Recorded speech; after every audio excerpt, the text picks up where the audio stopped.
السلام عليكم. دائما مع الوصفات السهله والاقتصاديه. وصفتنا اليوم ان شاء الله غادي نشارك معكم الشباكيه المعتمده عندي من دائما، اللي خداها من عندي كيجربها وكيتنجح له وكيشكرني عليها. كذلك حتى نتوما اللي باقي ما جربتوهاش، كنتمنى تدخلوا تشوفوا هذا الفيديو هذا، غتستافدوا فيه بزاف. شباكيه اللي بلا دليك بلا عجين، وكذلك ما غاديش تستعملوا الماكينه نهائيا، والتشبيك ديالها ساهل. وكذلك كنشارك معكم الطريقه ديال الطهي ديالها اللي هو مهم، والطريقه ديال التعسال. مراحل كاملين ساهلين ومهمين باش تحصلوا على شباكيه اللي رائعه ما شارباش الزيت نهائيا وكتجي معسله. وكذلك اول مكون هنايا عندي اللوز. هنايا عندي 50 غرام ديال اللوز بالقشره ديالو، ما طايبش ولا محمر ولا حتى شي حاجه. طحنت 50 غرام ديال اللوز بالقشره ديالها وضفتها هنايا في الهاشوار. كذلك عندي هنايا 50 غرام ديال الزنجلان، سواء كان مهم خصو يكون مغسول مزيان ومنقي. بغيتو تحمروه شويه حمروه، ما بغيتوش خليوه بلا ما يتحمر من الاحسن. صافي عندي هنا معلقه صغيره ديال النافع، معلقه صغيره ديال حبه حلاوه، وكذلك عندي هنايا شويه ديال الكوزه نخليها حتى نطحنها، وعندي معلقه صغيره ديال القرفه. وغادي ندير كذلك هنايا معلقه صغيره ديال الملحه. وبالنسبه للسوائل عندي هنايا 100 مليلتر مخلطه ما بين الزبده مذوبه وزيت العود وزيت النباتيه. صافي درت كلشي في الهاشوار كما كتشوفوا. وعاد غادي نضيف ديك المسكه الحره اللي طحنتها، واحد 3 ديال الحبات، تكون مسكه الحره نوعيه جيده، الا ما كانتش ولا ما تضيفوها. وبالنسبه لحبه حلاوه والنافع والقرفه خصهم يكونوا جدادين ومطحونين على اليد ديالكم. صافي كنطحن المكونات ديالي مزيان في الهاشوار. كذلك ممكن طحنوا في الخلاط الكهربائي. هنا كنبدا نهبط الخليط ديالي كيكون في الجناب، خصنا نطحنوا مزيان حتى يجي القوام ديالنا ليس، يجي كلشي مطحون مزيان. هنايا خديت القصريه ديالي وضعت فيها نص كيلو ديال الدقيق الفورص. غنضيف معلقه صغيره ديال الخميره ديال الحلويات. وبالنسبه للخميره المعجونه او خميره الحبيبات ما غاديش نضيفها نهائيا، اللي غادي نخدمها بوحديتي. والا ضفتوا الخميره حبيبات راه كتخمر لكم العجين وحتى الشكل ما غاديش يجيكم مزيان. صافي من بعد غادي نضيف الخليط اللي طحنا كما شفتوا معايا هكا. خصو يجي القوام ديالو، ما خصو يكون مطحون مزيان مزيان على هذا الشكل هذا كما كتشوفوا. صافي غادي نوضع ديك الكميه كامله اللي طحنت، وغادي نضيف هنا واحد معلقه كبيره ديال الخل، حتى 2 معالق فقط لا اقل ولا اكثر.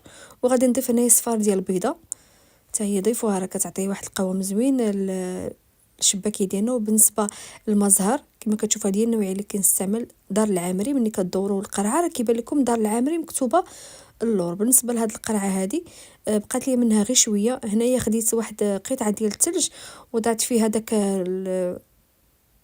الزعفران شعره وخليته حتى داب. من بعد ضفت عليه المزهر. هو المزهر انا باش عجنت العجين ديالي كنعجن شويه بشويه، يعني كنضيف المزهر شويه بشويه شويه بشويه حتى كنحصل على القوام اللي بغيت. بالنسبه للقوام ديال الشباكه ما خصوش يجي مرخوف بزاف، خصو يعطيكم الطوع، يعني تجي العجينه كتحسوا بها قاصحه في يديكم وفي نفس الوقت راه كتعطيكم الطوع. بالنسبه لديك القرعه اللي شفتوا ديال المزهر بقى لي فيها غير شويه، تقريبا واحد 4 كاس ديال المزهر اللي بقى لي فيها. صافي كنبدا نجمع مزيان غير بايد في الاول، ومن بعد ملي كتجمع لي العجين كنبقى ندلكها بيديا بجوج كما كتشوفوا معايا حتى ما كيبقاش يبان دقيق. يعني كتعجن العجين ديالنا مزيان حتى كنحصلوا على هذا القوام هذا كما غتشوفوا معايا. في حال هذا الشكل هذا كتبان لكم العجينه فحال مورقه. صافي هنا كنقطع العجين ديالي على قطع فحال هكا. من بعد ما كنشكل الكريات اللي بغيت كنحربل دوك الكريات كاملين، وكناخذ الكره الاولى كندلكها بالمدلك على هذا الشكل هذا كما كتشوفوا.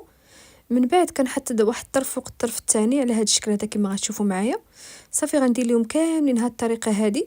من بعد ما كنساليهم كاملين كناخذ كذلك العجينه الاولى اللي كما شفتوا معايا طويتها في الاول، كنعاود نسرحها بالمدلك على هذا الشكل هذا، وكنعاود نطويها على 3 بحال هذا الشكل هذا. غتشوفوا معايا كنجيب هذا الجنب على هذا الجنب الثاني، ومن بعد غادي نطويها على هذا الشكل هذا.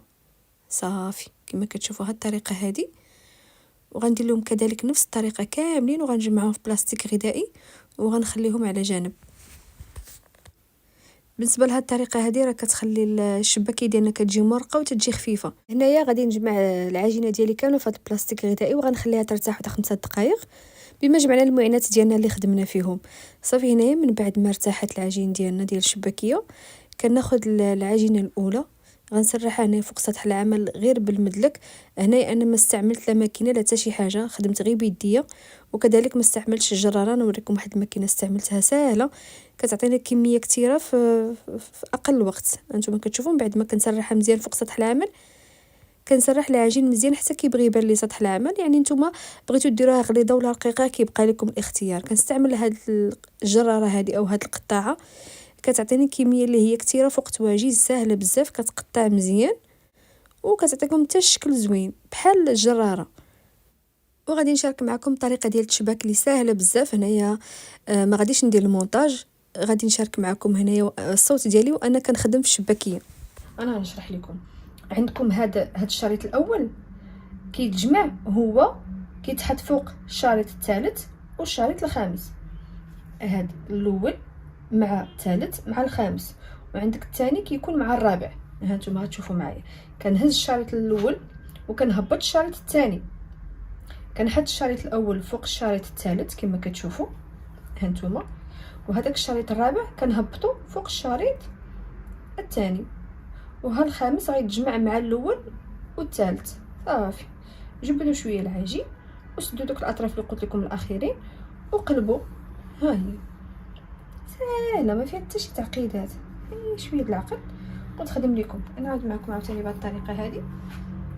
هاد الاطراف هادو هما اللي كيتسدوا في الاخير. هادو هانتوما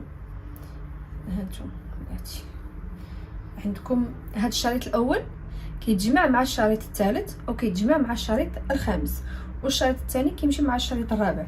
هانتوما كنهزوا الشريط الاول تنهبطوا الشريط الثاني، كنحطوا الشريط الاول فوق الشريط الثالث، وهذاك الرابع كيمشي مع الثاني، وكناخذوا الخامس مع الاول والثالث. ساهل ها شوف، وكنسدوا دوك الاطراف اللي قلت لكم وكنقلبوا. في سهله بزاف ما فيها حتى شي تماره. شفتوها ساهله. نتمنى تكونوا فهمتوا معايا الطريقه ديال التشباك اللي صراحه اسهل منها ما كاين. كتبغي غير العقل، جربوا الاولى والثانيه وان شاء الله راه غادي تصدق معكم وكتجي الشباكيه اللي رائعه وغزاله وكتستحق التجربه. صافي من بعد ما غنسالي الطريقه ديالي كامله ديال التشباك، عاد غادي ندوزو للطريقه ديال القلي والتعسال اللي هما مهمين بزاف في الشباكيه. هنايا بالنسبه للشباكيه ديالنا كما كتشوفوا كتكون ناشفه من الفوق ومن التحت كتكون باقا رطبه. هنايا الا بغيتو ممكن ديروها في الشبكه، الا عندكم شي شبيكه ولا شي بلاصه مهويه ضروري ما خصها تنشف من الجوج ديال الجهات، ما خصكمش ديروها هي معجنات. بالنسبه للشباكيه من بعد ما كنشبكها انا ما كنبيتهاش نهائيا، كنتسنى عليها واحد ساعه ولا جوج ديال السوايع دغيا كتنشف، خصوصا درت كميه قليله. صافي من بعد ما كتنشف مباشره غادي نشارك معكم العسل اللي من الاحسن استعملوا النوعيه اللي كتكون جيده. الا عندكم ما عندكم صافي ديك الساعه كتستعملوا اللي متوفر عندكم. هنايا عندي كيلو ديال العسل، هذه فيها كيلو، استعملت كيلو ديال العسل ومن بعد راه زدت واحد الكميه اللي هي قليله. هنايا صافي كنوضع العسل ديالي هنايا في هذا الاناء، ضروري ما تتوجدوا قبل ما تبداو تقليو. وكذلك بالنسبه للزيت هي تكون نوعيه خفيفه باش ما كتحرق لكم الشباكيه. بالنسبه للنوعيه اللي استعملت ديك القرعه الصفراء الزيت ديالها خفيفه وما كتحمرش دغيا، كتحمر غير شويه بشويه. صافي خديت هنايا مقله وضعت فيها كميه ديال الزيت وخليت الزيت حتى سخنات شويه، ومن بعد نقصت البوطه وضعت الكميه اللي غتكفيني ديال الشباكيه وتنحركها غير بهذا العود خشبي كما كتشوفوا، هذا العود ديال الشوان.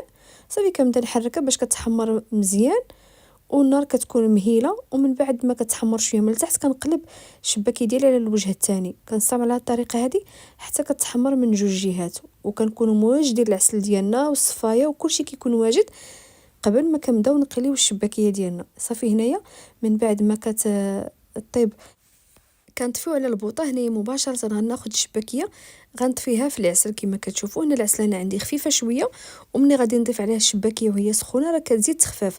الا عندكم العسل ثقيله بزاف ممكن تسخنوها، انا ما درتهاش تسخن لان عندي العسل كما شفتوا راه خفيفه. وكنعاود نقول لكم ملي كتطفيو عليها الشباكيه وهي سخونه راه كتزيد تخفاف. وفي هذا الاثناء هذا طفيت على البوطه، ما خصش المقله تبقى سخونه او الزيت تبقى سخونه. حتى تبغيو طيبوا كميه ثانيه ديال الشباكيه عاد شعلوا عاوتاني على المقيله ديالكم وتسخن عاوتاني الزيت غير شويه ونقصوا عليها وديروا الكميه الثانيه ديال الشباكيه طيب، لان الا درتوا الشباكيه طيب على زيت اللي كتكون سخونه بزاف غادي تحرق لكم من على برا وما غاديش طيب لكم لداخل بحال هذا الشكل هذا كما كتشوفوا. هنايا ملي بغيت نعاود ندير كميه ثانيه ديال الشباكيه شعلت عاوتاني على الزيت، من بعد ما سخنت شويه ضفت كميه ثانيه ديال الشباكيه ونقصت على البوطه وخليتها طيب على خاطرها، ما تجهدوش عليها النار نهائيا باش ما تحرق لكمش. صافي غنستمر على الطريقه هذه حتى نسالي الكميه كامله اللي عندي. هنايا غادي نحيد الكميه الاولى ديال الشباكيه بما طابت الكميه الثانيه. غادي نحطها هنايا في الكسكاس او في الصفايه باش تصفى لينا من العسل. كما كتشوفوا العسل راه هزات خفافت من بعد ما ضفنا عليها الشباكيه وهي سخونه. صافي غادي نحيد هاد الكميه الاولى وغادي نضيف عليها الكميه الثانيه ديال الشباكيه اللي تقلات، وغادي نعاودو نطفيو على المقله ديالنا. تستمروا على الطريقه حتى تساليو الكميه كامله اللي عندكم. هذا هو الشكل النهائي. قدمتها في طبق تقديم وزينتها بشويه ديال اللوز يفيلي محمر او زينوها بشويه ديال الجنجلان يكون محمر. غادي نقطع معكم واحده باش تشوفوا معايا القوام ديالها كيفاش كتجي معسله ومعلكه وجامعه ما بين القرمشه والهشاشه. شباكيه اللي رائعه بزاف، من ألذ ما يمكن تذوقوا. كما كتشوفوا اللون ديالها موحد، طيبه مزيان من على برا ومن الداخل. شباكيه اللي كتستحق تجربه. جربوها وعينكم مغمضين على ضمانتي، ما غاديش تحشمكم، وناجحه 100%. شباكيه اللي معتمده عندي من سنين، وكذلك حتى نتوما ان شاء الله من بعد ما غادي تجربوها غادي تولي معتمده عندكم. ان شاء الله تعجبكم الوصفه. جربوها وتشاركوها مع الاصدقاء والاحباب ديالكم. ما تنساوش تفعيل الجرس باش توصلوا بكل جديد. شكرا جزيلا على حسن المتابعه. دمتم في رعايه الله، والى اللقاء. فيديو جديد ووصفه جديده ان شاء الله.